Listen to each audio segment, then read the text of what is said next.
तो हेलो दोस्तों, एक बार फिर से बहुत बहुत स्वागत है आपका आपके अपने इस चैनल पर which is a zero learning academy platform. और मैं हूं आपका दोस्त डॉक्टर इरफान खान। आज हाजिर हैं बहुत ही इंटरेस्टिंग और बहुत ही इम्पॉर्टेंट इशू के साथ में। और ये जो इशू है ये कोई नया इशू नहीं है, ये ना ही 50 साल पुराना है, ना ही 100 साल पुराना है, ना ही 200 ना 2000। ये जब से है, जब से दुनिया है, क्योंकि ये बात जुड़ी है खाने से। मैं बात कर रहा हूँ माल न्यूट्रिशन प्रॉब्लम की, which is a very important topic regarding the society, regarding the health status of the society. हमारे देश में, दूसरे कंट्रीज़ में और ग्लोबल लेवल पर लोग अपने अपने तरीके से पूरा प्रयास कर रहे हैं, जिनमें WHO की अगर बात कर लें, जैसे वो वर्ल्ड फूड प्रोग्राम चलाते हैं। हमारे भारत के अंदर जो स्टेट गवर्नमेंट्स हैं, सेंट्रल गवर्नमेंट्स हैं, वो फूड सिक्योरिटी का प्रोग्राम चलाते हैं, न्यूट्रिशनल सिक्योरिटी का प्रोग्राम चलाते हैं। किस लिए? ताकि इस समस्या से हम लड़ सकें, हम इसके साथ जूझ सकें, इसको एड्रेस कर सकें, इसको कम कर सकें। तो बहुत बहुत स्वागत है आपका। अंत तक, लास्ट तक बने रहिए, वीडियो बिल्कुल स्किप मत करिएगा, क्योंकि बहुत ज़्यादा इंटरेस्टिंग, बहुत ज़्यादा इंपॉर्टेंट होने वाला है। और इस पूरे वीडियो में जो पॉइंट्स हम डिस्कस करेंगे वो मैंने आपके सामने लिख लिए, आप देख सकते हैं। हम बात करेंगे what is mall nutrition. What is mall nutrition, इसके बारे में हम लोग बात करेंगे, माल न्यूट्रिशन क्या है। उसके बाद में हम बात करेंगे types of mall nutrition. Mall nutrition तो ये है भाई, ठीक है, समझ में आ गया, लेकिन कितने टाइप होते हैं इसके, ये कितने कितने टाइप का होता है, कितने भाग में विभाजित किया जाता है, डिवाइड किया जाता है इसको, ठीक है। तो हम ये बात करेंगे। नेक्स्ट बात करेंगे स्टैटिस्टिकल डेटा वर्ल्ड वाइड, पूरी दुनिया के अंदर।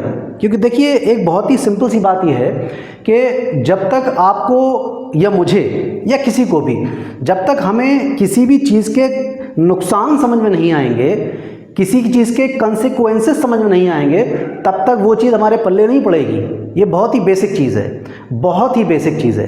तो इसीलिए हम डिस्कस करेंगे स्टैटिस्टिकल डेटा वर्ल्ड वाइड, कि पूरी दुनिया के अंदर जो माल न्यूट्रिशन से जो ग्रसित लोग हैं, जो कैटेगरी ऑफ पीपल्स हैं, कितने बच्चे हर साल जो है ग्रसित होते हैं, कितने बूढ़े होते हैं, कितने वीमेंस होते हैं, है ना, कितने एडोलसेंट होते हैं, कितने इन्फेंट्स होते हैं। तो ये पूरा डेटा हम बात करेंगे, ताकि आपको एक आइडिया लग जाएगा, एक मुखौटा पता लग जाएगा कि एक्चुअली दुनिया में ग्लोबल लेवल पर जो माल न्यूट्रिशन की जो समस्या है वो कितनी बड़ी है, और किस हद तक जो है उसको जो नेशनल इंटरनेशनल जो ऑर्गेनाइजेशंस हैं उसको एड्रेस कर रहे हैं, ठीक है।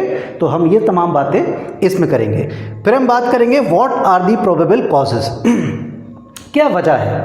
भाई हमने जान लिया कि भाई माल न्यूट्रिशन ये होता है ना, इसके टाइप्स हमने जान लिए, तमाम चीज़ें हमने जान ली, लेकिन भैया इसका जो प्रोबेबल कॉज है, कारण क्या है। कारण इसलिए ज़रूरी है कि अगर हम कारण की बात नहीं करेंगे तब तक हम उसके सॉल्यूशन तक पहुंच ही नहीं सकते हैं। This is the basics of philosophy, the basic philosophy of this science and technology. जब तक हम कॉजेस के बारे में नहीं बात करेंगे, हमें कारण नहीं पता लगेंगे, तो उन कारण का निवारण कौन करने आएगा भाई।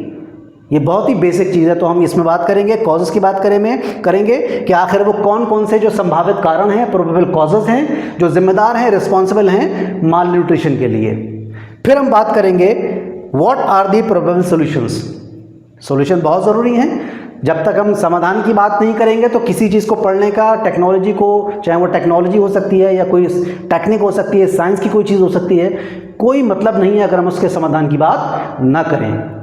तो अंततः सबसे लास्ट में हम बात करेंगे कि आखिर क्या किया जाए। आखिर हम सभी लोग और आप लोग जो मुझे सुन रहे हैं और तमाम लोग जो माल न्यूट्रिशन का शिकार हैं, वो भैया क्या करें कि माल न्यूट्रिशन का शिकार होने से बच जाएं। तो वो तमाम जो प्रोबेबल, जो संभावित जो समाधान हैं, सॉल्यूशंस हैं, वो हम इसमें डिस्कस करेंगे। तो ये सारे के सारे पॉइंट्स हम लोग इस वीडियो में डिस्कस करने जा रहे हैं। तो सबसे पहले डिस्कस करते हैं हम व्हाट इज माल न्यूट्रिशन। तो इसको मैं हटा देता हूं। What is mall nutrition. Mall nutrition, देखिए मेरी एक फ़िलॉसफी है। अक्सर जब मैं क्लासरूम में भी पढ़ाता हूँ बीटेक को, एमटेक को, तो मैं अक्सर ये बोलता हूँ कि अगर आप किसी सब्जेक्ट में माहिर होना चाहते हैं, अगर आप किसी सब्जेक्ट में बहुत ज़्यादा जो है वो एक्सपर्ट बनना चाहते हैं तो बहुत ऊपर लेवल की जाने की ज़रूरत नहीं है, बेसिक, बिलो बेसिक। मतलब मैं हमेशा ये बोलता हूँ कि टर्म पर अपना कमांड कर लो। अगर आपको टर्मिनोलॉजी पर कमांड हो गई तो दुनिया का कोई भी बंदा, दुनिया का कोई भी एग्ज़ाम आपको हिला नहीं सकता है, आपको डिगा नहीं सकता है। तो माल न्यूट्रिशन देख लेते हैं। इसमें दो टर्म हैं, एक है माल, अच्छा बहुत सारे लोग इसको मेल न्यूट्रिशन प्रोनाउंस करते हैं, ठीक है। So it depends actually. So mail nutrition भी लोग बोलते हैं और माल न्यूट्रिशन भी बोलते हैं, ठीक है। तो मेल न्यूट्रिशन, मेल का मतलब होता है इम्बैलेंस। इम्बैलेंस मतलब गड़बड़ा गया, गड़बड़ी हो गई, मतलब जितना चाहिए था उससे हो सकता है थोड़ा सा कम हो गया, जितना चाहिए था उससे हो सकता है थोड़ा सा बढ़ गया, इम्बैलेंस क्रिएट हो गया, इम्बैलेंस, ठीक है। न्यूट्रिशन मीन्स न्यूट्रिएंट्स की और या फिर एनर्जी। एनर्जी मतलब जो भी हम लेते हैं अपना, कार्बोहाइड्रेट लेते हैं, प्रोटीन लेते हैं और फैट लेते हैं, ठीक है। तो बेसिकली माल न्यूट्रिशन क्या है? अगर माल न्यूट्रिशन की डेफिनेशन की बात करें, इसकी अंडरस्टैंडिंग की बात करें, तो माल न्यूट्रिशन एक ऐसी समस्या है जो डेवलप होती है किसकी वजह से, कि जितना न्यूट्रिशन चाहिए होता है या जितनी एनर्जी चाहिए होती है, हम उससे या तो कम ले लेते हैं या उससे ज़्यादा ले लेते हैं। This is in a very simple language is mall nutrition, इसके अलावा कुछ भी नहीं है। अब अलग अलग आप किताबें रेफ़र करिए, अलग अलग वेबसाइट रेफ़र करिए, सब अपने अपने अंदाज में जो गूढ़ निचोड़ होगा वो यही होगा जो हमने बताया आपको। तो माल न्यूट्रिशन क्या है, यहाँ से देखिए, मैं अक्सर वही बोलता हूँ कि टर्म पर अगर आपकी कमांड है, ठीक है, तो हो जाएंगे आप विद्वान, समझ रहे हैं आप। मतलब इंसान अपने अंदर अगर अपनी ताकत को पहचान ले, वही इंसान शक्तिमान कहलाता है ना। होता है जब आदमी को अपना ज्ञान, तो कहलाया वो शक्तिमान। तो बेसिक छोटी छोटी चीज़ें, कतरा कतरा कतरा जोड़कर समंदर बनता है, समझ रहे हैं मेरी बात को। तो इसी तरीके से आप जब टर्मिनोलॉजी पर कमांड कर लेंगे तो सब्जेक्ट आपके लिए हो जाएगा हलवा, गाजर का हलवा बन जाएगा आपके लिए, जब चाहे चम्मच से गप गप करके खा जाइए आप, ठीक है। तो mal means imbalance, nutrition means nutrient और एनर्जी।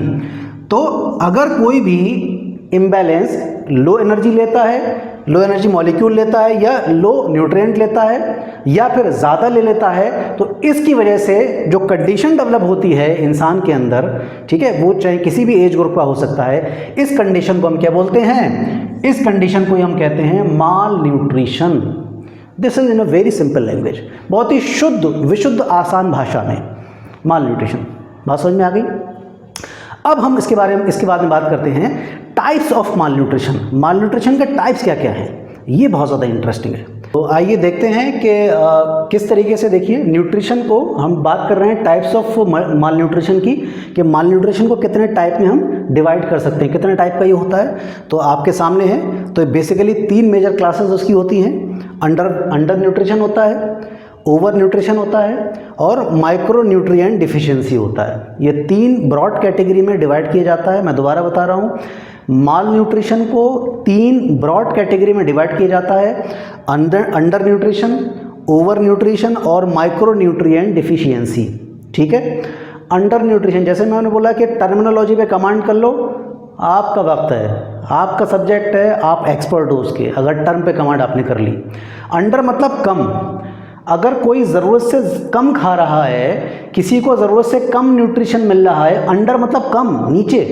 तो अगर ज़रूरत से कम कोई न्यूट्रिशन खा रहा है, मिल रहा है, तो उस कंडीशन में वो किससे सफ़र करेगा, वो सफ़र करेगा अंडर न्यूट्रिशन से। बात समझ में आ रही है। और इसके फर्दर जो है वो 4 टाइप्स हैं। उससे पहले 4 टाइप डिस्कस करें। ओवर न्यूट्रिशन के बारे में बता देते हैं आपको। ओवर न्यूट्रिशन का मतलब जब कोई ज़रूरत से ज़्यादा, मतलब उसको चाहिए 10, ठीक है, मान लो हमने एक आंकड़ा बना लिया, एक हमने यूनिट बना ली 10। अगर कोई 10 यूनिट से ज़्यादा खा रहा है, 10 यूनिट से ज़्यादा न्यूट्रिशन उसको मिल रहा है, तो उस कंडीशन में वो किससे सफ़र कर जाएगा, वो ओवर न्यूट्रिशन से सफ़र कर जाएगा। बात समझ में आ रही है। 10 मान लीजिए अगर पैमाना है, अगर हमारा मार्कर 10 है और 10 से अगर नीचे कर रहा है तो अंडर न्यूट्रिशन, 10 से ऊपर कर रहा है ओवर न्यूट्रिशन। इसीलिए हम कहते हैं कि बैलेंस होना चाहिए। There should be balance between the requirement और दी जो आप खा रहे हो, ठीक है ना, बैलेंस होना चाहिए, तभी आप हेल्दी रह पाओगे, ठीक है। तो देख लेते हैं यहाँ पे, तो अंडर न्यूट्रिशन आप देखिए, ये वेस्टिंग, स्टंटिंग, अंडरवेट, और फोर्थ है आपका विटामिन्स एंड मिनरल डिफिशियंसी। ये 4 टाइप का होता है। वेस्टिंग का मतलब होता है low weight for height. Low weight for height मतलब हाइट बढ़ती चली जा रही है, वज़न नहीं बढ़ रहा है।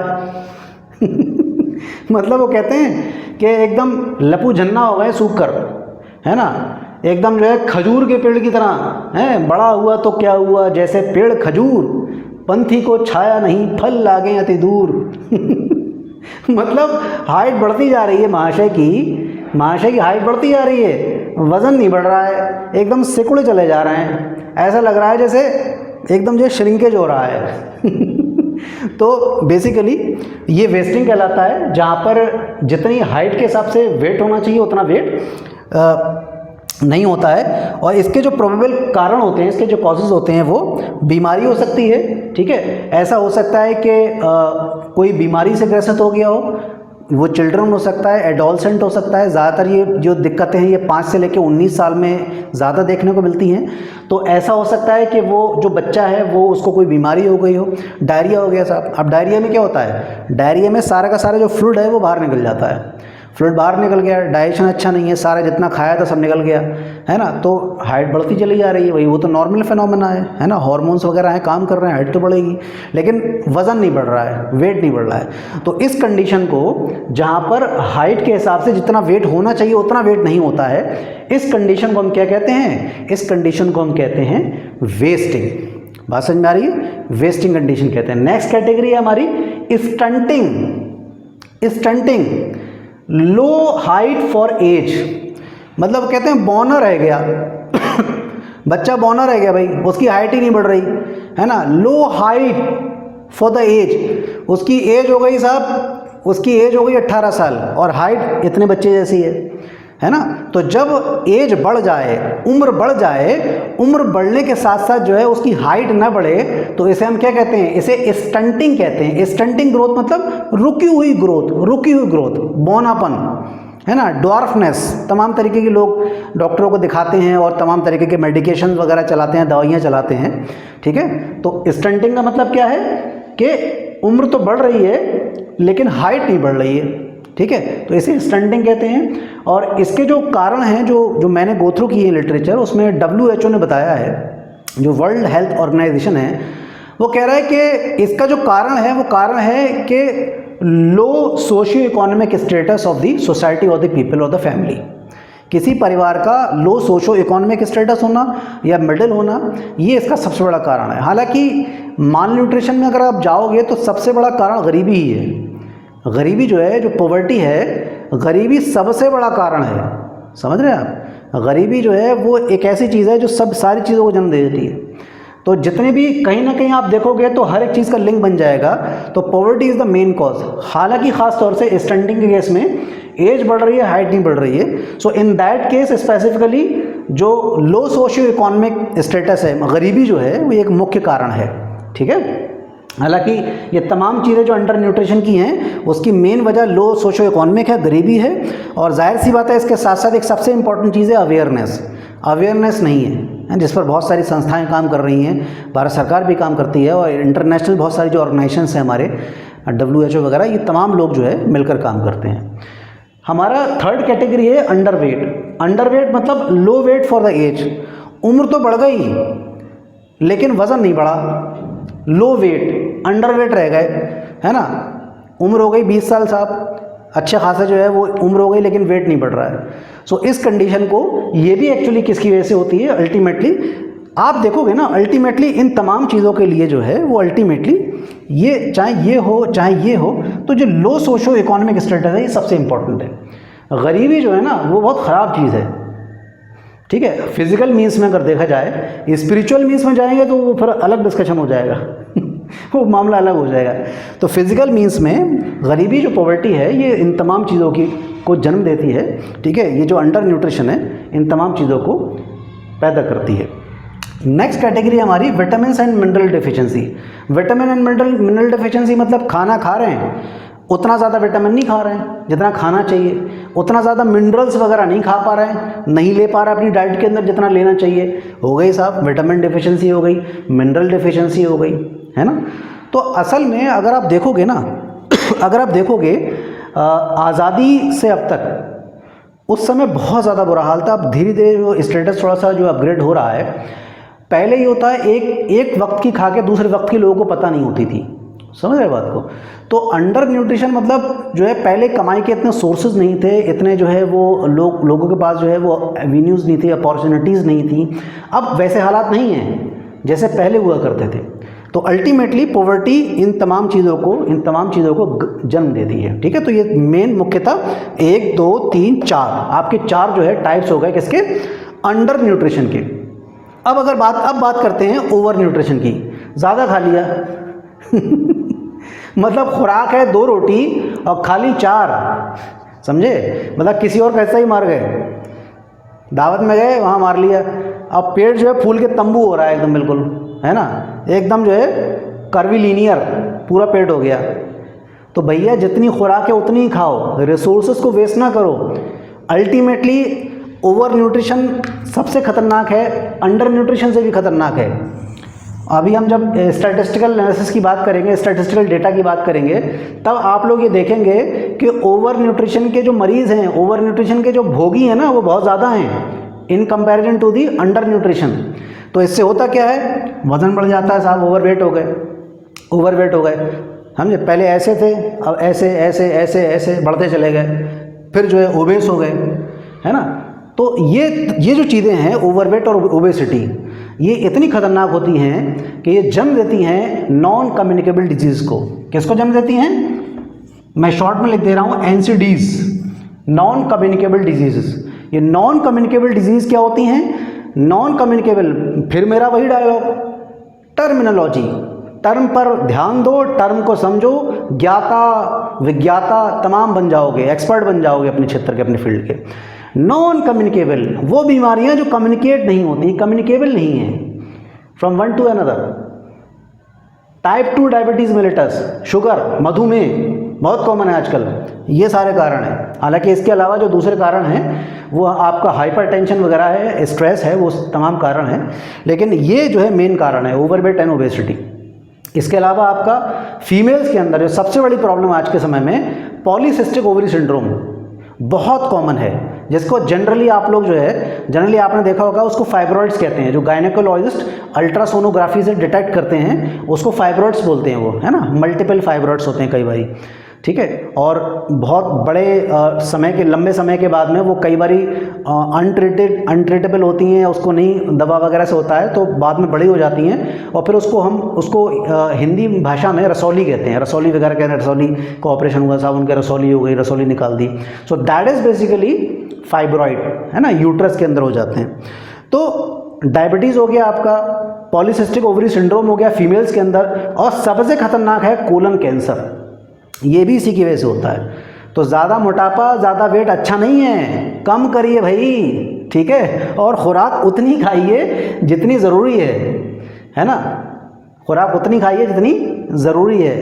आप अपनी बॉडी के अंदर उतना खाना डाल देंगे जितना वो चला भी नहीं सकता है ना। तो उतना खाना खाइए जितना खाना आपकी बॉडी को चलाए।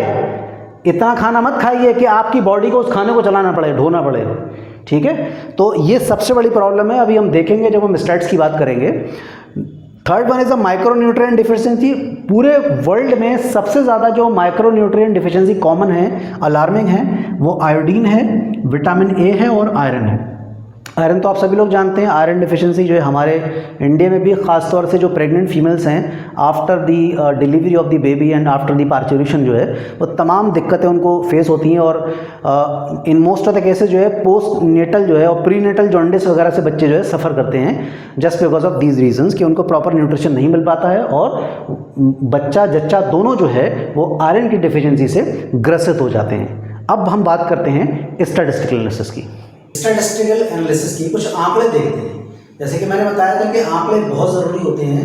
आंकड़े हमें बताते हैं कि ज़मीनी हकीकत क्या है, जो थ्योरी है वो कहाँ पर लाई कर रही है और रियलिटी है वो कहाँ पे लाई कर रही है, ठीक है। तो देखते हैं WHO की स्टेट्स, ये 2022 के अकॉर्डिंग है। आप देख सकते हैं कि 390 मिलियन पीपल, ठीक है, खासतौर से 18 ईयर्स ऑफ एज ग्रुप जो एडल्ट्स माने जाते हैं, तो 390 million people were found underweight पाए गए। तो आप देखिए अंडरवेट पाए गए, तो ये अंडरवेट किसका है? अंडर न्यूट्रिशन का रिजल्ट है ना। अंडर न्यूट्रिशन जो अभी हमने बात करी है, इसी का रिजल्ट है, ठीक है। और ये देखिए अभी आपकी आंखें बिल्कुल चौंधिया जाएंगी, आप चौंक जाएंगे सुन के कि ओवर न्यूट्रिशन का जो डेटा है वो क्या कहता है कि 2.5 बिलियन, मिलियन नहीं बिलियन, 2.5 बिलियन जो लोग हैं world wide globally were found overweight. देखिए आप, इसीलिए वो कहते हैं कि जो साइंस और टेक्नोलॉजी है, जो साइंटिस्ट हैं, साइंटिस्ट जो है, वैज्ञानिक जो है, उनसे भी कई बार बहुत बड़ी बड़ी बात हमारे जो पोइट्स होते हैं, जो हमारे लिटरेचर के लोग होते हैं, वो कई बार कह जाते हैं। उन्होंने कहा ना कि इंसान, किसी शायर ने कहा है कि इंसान जो है कम खाने से कभी नहीं मरता है, इंसान कम खाने से कभी नहीं मरता है, ज़्यादा खाने से मर जाता है। और ये बात सही है। अब देखिए आप, कम खाने से जो है वो 390 मिलियन 390 मिलियन पीपल जो है वो ग्रसित हो रहे हैं अंडरवेट से, कम खाने की वजह से, कम न्यूट्रिशन लेने की वजह से, और ज़्यादा लेने की वजह से कितने हो रहे हैं? 2.5 बिलियन। देखिए बिल्कुल क्लियर, क्रिस्टल क्लियर डेटा है आपके सामने। और इसके अंदर भी हम कैटेगरी वाइज बात करें, सिर्फ अगर ओबेसिटी की बात करें तो इसके अंदर में 890 मिलियन। देखिए आप कितने लोग हैं जो ओबेस हैं। 390 मिलियन ओवरवेट हैं, और इनमें जो एज ग्रुप है वो 5 से लेकर 19 साल, 5 से लेकर 19 साल। तो इसीलिए एक जगह एक लिटरेचर में गोथ्रू कर रहा था, उसने बहुत ज़्यादा अच्छी लाइन लिखी थी। उसने कहा कि लोग कहते हैं कि हालांकि मैं I am also the expert of food technology, और मेरा जो एक्सपर्टीज एरिया है, one of the expertise area मेरा mitigation of post harvest losses है, पोस्ट हार्वेस्ट लॉसेस को कम करना। तो उसने बहुत अच्छी बात की थी। उसने कहा था कि जो लॉसेस है उसको कम करिए, अच्छी बात है, लेकिन जो भुखमरी फैली हुई है, जो पूरी दुनिया के अंदर फूड सिक्योरिटी की प्रॉब्लम है ना, खासतौर से जो लो सोशो इकोनॉमिक वाले या मिडिल वाले जो कंट्रीज हैं, आपका एशियन कंट्रीज हो गए, आपके जो साउथ अफ्रीकन कंट्रीज हो गए, तो वो उसने बहुत अच्छी बात ये कही। उसने कहा कि actually there is a imbalance और non uniform distribution of the resources among the population. ये कोट अनकोट कह के बात मैं कह रहा हूँ, ये कोट अनकोट अंडरलाइन कह के, ठीक है। जो प्रॉब्लम है वो ऐसा नहीं कि पैदावार कम हो रही है, खाना कम है, ना, ये ऐसी कोई बात ही नहीं है। Actually the main reason is the non uniform distribution of the resources among the population. ये सबसे बड़ी दिक्कत है। तो मुझे वो लाइन बहुत पसंद आई, बहुत अच्छी बात की थी उसने। तो आप देख सकते हैं कितना ज़्यादा लोग ग्रसित हैं, ओवरवेट, ओवर न्यूट्रिशन से ज़्यादा है लोग ग्रसित हैं in comparison to the under nutrition, है ना। और एक डेटा है कि nearly 50% death among children under 5 year, जो 5 साल से कम बच्चों की जो डेथ होती है, मतलब जितने बच्चे मरते हैं, पूरी दुनिया का डेटा है, और ये बहुत बड़ा डेटा है, इसीलिए मैंने यहाँ पर स्टार बनाया है, ठीक है। ये बहुत बड़ा डेटा है कि पूरी दुनिया के अंदर 5 साल से कम के बच्चे, जितने भी उनकी डेथ होती है 5 साल से कम के बच्चों की, उनमें 50% जो बच्चे हैं वो किसकी वजह से मरते हैं? वो अंडर न्यूट्रिशन की वजह से मरते हैं। मतलब उनको जितना न्यूट्रिशन चाहिए बेचारों को उतना नहीं मिल पाता है, समझ रहे हो। तो इसीलिए भाई देखिए, ये दुनिया शादाब रहेगी, ठीक है। आज हम हैं, कल कोई और होगा, लोग चलते रहेंगे। अगर आपकी पॉकेट में दम है, if you are capable enough, if you are able, तो भैया किसी भूखे को खाना खिला दो। सबसे बड़ी जो एक्ट होता है, सबसे बड़ा एक्ट होता है किसी भूखे को खाना खिलाना, समझ रहे आप। सबसे बड़ा एक्ट होता है, सबसे सवाब का, सबसे पुण्य का काम होता है किसी भूखे को खाना खिलाना। हालांकि आजकल एक नया ट्रेंड चल गया है ना, कि लोग किसी को केला भी देने जाते हैं तो उससे कहते हैं भाई साहब जरा आइए ज़रा फोटो खिंचवा लेते हैं। तो ये सब मत करिए, ठीक है। गरीब की गरीबी का मजाक मत उड़ाइए, उसका फोटो मत खींचिए, उसका वीडियो मत बनाइए, किसी का मजाक नहीं बनाना चाहिए। बंद मुट्ठी से मदद करिए, और ज़रूर करिए, क्योंकि ये इससे बड़ा जो इबादत है, इससे बड़ा कोई नेक काम है कोई नहीं हो सकता है, ठीक है। तो ये जो डेटा है वो मैं दिखा रहा था कि कितना बड़ा दिक्कत है कि जितने भी 5 साल से कम के बच्चे मर रहे हैं पूरी दुनिया के अंदर, वो 50% बच्चे सिर्फ और सिर्फ अंडर न्यूट्रिशन की वजह से मर रहे हैं, है ना। तो ये एक हल्का सा स्टैटिस्टिकल डेटा था, ये इसलिए था ताकि आपको ये पता लग जाए कि हकीकत क्या है, ग्राउंड रियलिटी क्या है ना। तो अब बात करते हैं, हालांकि बहुत सारी बातें हमने इस पर कर ली हैं, अब बात कर लेते हैं कि भाई प्रोबेबल कारण क्या है, रीज़न क्या है ना, what is the reason, cause क्या है। तो ये लिख लेते हैं, इसको हटा देते हैं 1 मिनट। आखिर क्या कारण है कि मालन्यूट्रिशन की जो प्रॉब्लम्स है वो सोसाइटी में एग्जिस्ट कर रही है ना। कॉजेस क्या क्या है। तो देखिए सबसे बड़ा जो कॉज है, जिसको जो WHO है या जितने भी बड़े बड़े जो इंटरनेशनल जो ऑर्गेनाइजेशंस हैं जो इन तमाम कामों में हमेशा जो है वो एक्टिव रहते हैं, वो ये कहते हैं कि सबसे बड़ा जो कारण है वो है लो सोशियो इकोनॉमिक स्टेटस। सबसे बड़ा कारण क्या है, लो सोशियो इकोनॉमिक स्टेटस। ये देखिए ये टेक्निकल टर्म है बहुत सारे लोगों को लग रहा होगा कि भाई ये क्या अजीब सी जो है अंग्रेजी का टर्म मिला दिया, लो सोशियो इकोनॉमिक, 3 वर्ड को मिला के जो ब्रिजिंग करके एक शब्द बना दिया। शुद्ध देसी भाषा में इसका मतलब होता है गरीबी, समझ रहे हैं क्या होता है, गरीबी, पॉवर्टी, ठीक है, पॉवर्टी होता है, गरीबी होता है। तो कुल मिला के जो प्रोबेबल कॉज है, जो कारण है ना मालन्यूट्रिशन में, वो गरीबी है भाई। वरना किसको खाना नहीं आता, सबको खाना आता है, सबका मन करता है। जब पॉकेट में पैसे नहीं होते तो नहीं खा पाता है इंसान, समझ रहे हैं। तो गरीबी जो है वो सबसे बड़ा कारण है। और इसके अलावा जो दूसरा जो मेरी अंडरस्टैंडिंग है, मेरा रिसर्च ऑब्जर्वेशन है, सबसे बड़ा दूसरा जो कारण है वो है अवेयरनेस। दूसरा सबसे बड़ा कारण अवेयरनेस, या आप कह लो इसको लैक ऑफ अवेयरनेस।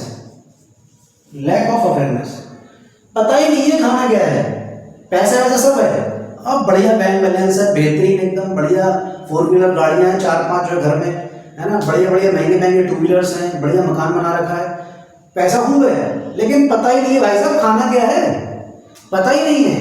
तो अगर आपके पास पैसा बहुत ज़्यादा भी है ना, और अगर आपको ये नहीं पता कि खाना क्या है, बाबू मोशाय समझते हो तो बाबू मोशाय, अगर आपको ये नहीं पता है खाना क्या है, ठीक है, तब भी आप जो है अल्टीमेटली कहीं ना कहीं किसी न किसी अपनी जिंदगी की स्टेज पर मालन्यूट्रिशन का शिकार हो जाओगे बाबू मोशाय। इसीलिए बी अवेयर रहिए, खाना क्या है, पीना क्या है, ठीक है। और इन तमाम चीज़ों से ज़्यादा ज़रूरी जो है वो एक बात ये है कि क्या नहीं खाना है, क्या नहीं पीना है, समझ रहे हैं आजकल जो है वो तमाम तरीके के लोगों ने चैनल्स बना रखे हैं। मैं किसी पर जो है वो कटाक्ष या सैटायर नहीं कर रहा हूँ, व्यंग नहीं कर रहा हूँ, वो उनका अपना है। बट हमेशा देखिए, हमेशा आप नॉलेज के लिए या किसी भी चीज़ के लिए, अगर आपको ऑपरेशन कराना है किसी चीज़ का, ठीक है, तो आप सर्जन के पास जाओगे ना यार, आप नॉन सर्जन के पास, MD के पास थोड़ी ना जाओगे। तो इसलिए आपको जिस चीज़ की आपको मशवरा चाहिए, नॉलेज चाहिए, always do consult with the expert of that thing, उसके एक्सपर्ट के पास आ जाइएगा, ठीक है। तो आजकल बड़ा मिस इन्फॉर्मेशन फैली हुई है क्लाउड्स में, हवाओं में, फजाओं में, है ना। ये जो एरा है, this is the era of confusion का एरा है, ठीक है। तो अच्छी चीज़ें जो है वो, जो ऑथेंटिक चीज़ें वो रेफर करिए। तो कुल मिला के जो सबसे बड़ा कारण है वो क्या है, गरीबी है और लैक ऑफ अवेयरनेस है। इसको हम दूर कर सकते हैं ताकि हम जो है वो अवेयर हो जाएं कि क्या खाना है और क्या नहीं खाना है, हमें क्या अवॉइड करना है, ठीक है। और इन तमाम चीज़ों के लिए मैं वीडियोस बनाता रहता हूँ, और प्लीज़ आप जो भी लोग इन तमाम चीज़ों से अवेयर रहना चाहते हैं, ठीक है, तो हमारे आप चैनल से जुड़ सकते हैं। आगे हम तमाम इस तरीके की चीज़ें हम लाने वाले हैं, बहुत सारे प्रोग्राम भी शुरू करने वाले हैं, ठीक है। और इसी पर आप सोल्यूशन के लिए अलग से मैं कोई हेडिंग नहीं लिख रहा हूँ, ये सोल्यूशन वगैरह, यही सोल्यूशन है भाई। जो कारण है वही सोल्यूशन है अल्टीमेटली। सिक्के के 2 पहलू होते हैं, एक तरफ जो है हेड होता है, एक तरफ टेल होता है। तो कॉजेस क्या है, गरीबी, अब भाई गरीबी हटा दिए, सही हो जाएगा। कॉजेस क्या है, लैक ऑफ अवेयरनेस, तो लैक ऑफ अवेयरनेस को अवेयरनेस से भर दीजिए आप। तो इसीलिए भारत सरकार जो है वो अलग अलग तरीके के प्रोग्राम चलाती रहती है, ठीक है, अवेयरनेस को जो सही करने के लिए। And one such program is run by Indian government through the FSSAI eat right campaign. ये बहुत ज़्यादा इंपॉर्टेंट है, आप देखिएगा ईट राइट कैंपेन। और ईट राइट कैंपेन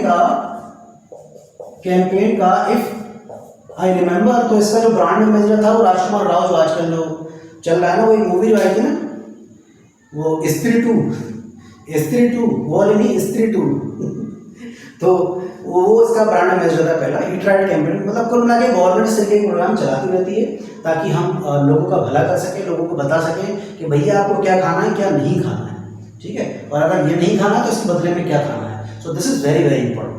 तो बहुत ज़्यादा उम्मीद करता हूँ कि ये आज का जो लेक्चर था बहुत ज़्यादा फ्रूटफुल रहा होगा सभी लोगों के लिए। मालन्यूट्रिशन क्या होता है, इसके कितने टाइप होते हैं, स्टैटिस्टिकल जो रियलिटी है, ग्राउंड रियलिटी वो क्या कहती है ना, कितने कितने प्रतिशत लोग जो है वो मालन्यूट्रिशन से, अंडर न्यूट्रिशन और ओवर न्यूट्रिशन से सफ़र कर रहे हैं, इसके प्रोबेबल कारण क्या होते हैं, कॉजेज़ क्या होते हैं, उसके समाधान क्या क्या हो सकते हैं। तो उम्मीद है आप सभी को ये वीडियो पसंद आया होगा। प्लीज़ लाइक करें, सब्सक्राइब करें, और तमाम जो लोग हैं, स्टूडेंट्स हैं, प्रोफेशनल्स हैं, वो हमसे ज़्यादा से ज़्यादा जुड़े हैं। और प्लीज़ आपके सजेशन का बहुत ज़्यादा वेलकम है। प्लीज़ आपको जो चीज़ें लगती हैं आप प्लीज़ सजेस्ट कर सकते हैं, आपका बहुत बहुत स्वागत है। तो बने रहिए, मिलते हैं जल्दी किसी नेक्स्ट इशू के साथ में, किसी नेक्स्ट जो है वो प्रॉब्लम के साथ में, उसका समाधान करने का पूरा प्रयास करेंगे।